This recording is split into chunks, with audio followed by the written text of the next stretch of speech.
Ladies and gentlemen, today this necromancer is going to be trying to become the immortal. For today is the Rite of the Exile. So a huge part of this game is becoming the immortal. In order to actually become the immortal, what you have to do is progress as Dark Clans to get to the showdown period. You do this by doing the different activities throughout the day and gaining marks as the top clans. These are the Dark Clans. You can see the Marks game. We are currently rank 1 in Marks game, which is pretty cool. And you can see here all the members, blah, blah, blah of your Dark Clan, etc. Now, once you've made it to the showdown period, you gather enough rights, it's going to open up this process of the immortal rights versus each one of the clans. You can see here there is 10 of the Dark Clans, and all we need to do is win 50% of these battles. Now, all 10 of these battles are 8v8, meaning each of the clans is going to put up their 8 best players, and these 8 players are going to be fighting against the Immortals. Now, currently, because there's no Immortals actually in the game yet, this is the first Immortal portion,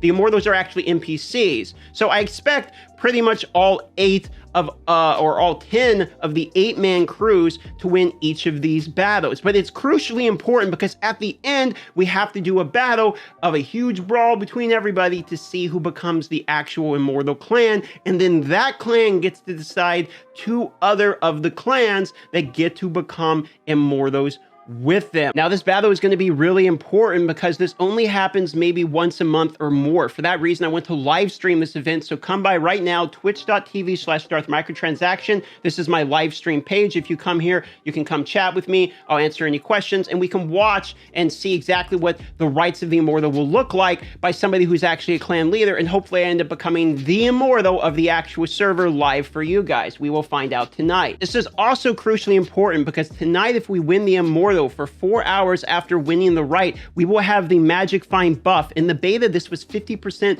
per person that was shareable in a party, up to 200%.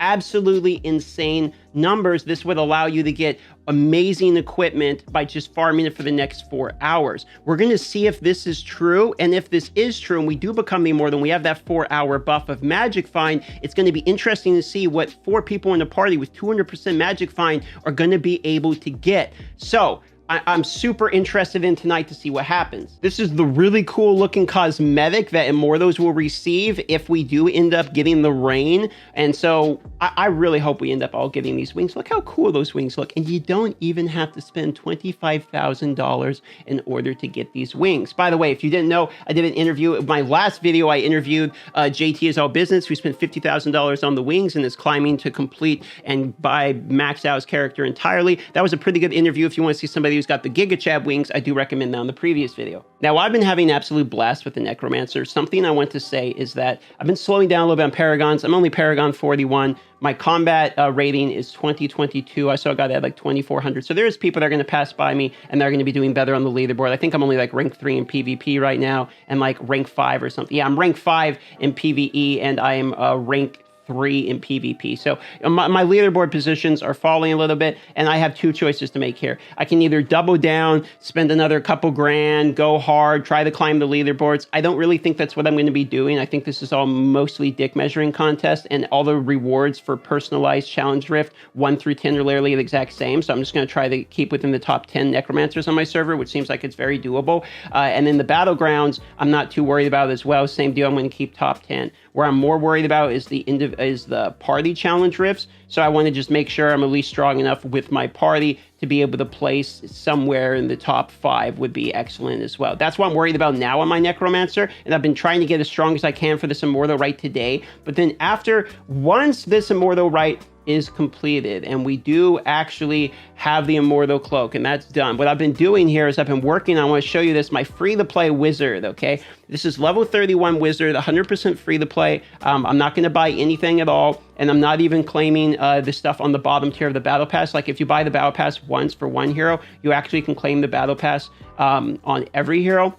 So what I'm doing is making sure I don't claim the bottom of the Battle Pass, for instance. So if we go to services, or if we we just do it this way, we go to Codex here, and we can go up to here to claim. I know there's another easier way to do that. I'm just not claiming everything on the bottom here. And for that reason, this is going to stay free to play. And what I've noticed about this too is that the battle pass is lower at the, it's only cost 50 points at the lower ranks, but the experience still goes up every time you level. So I'm leveling in like Elder Rifts all the way to 60, as well as the quest. And I'm going to do all those things to get the experience all the way to Paragon 1. And then I'm going to do all of the battle pass at maximum 900,000 experience with the 200% Paragon boost experience. And I'm probably going to jump all the way up to like Paragon 20 or something. It's going to be a pretty hilarious. So I'm just saving all of these claims all for that reason exactly. Kind of out there, but I want to show you what my plans are going to be for after we become immortal, if we do become immortal. But this is on the line. Our competition is going to be fairly difficult today. We do actually have some players that are fairly strong. Shout out to the Covenant clan. It's going to be our main competition, I think, at this point. So I'll tip my hat for some friendly competition towards them.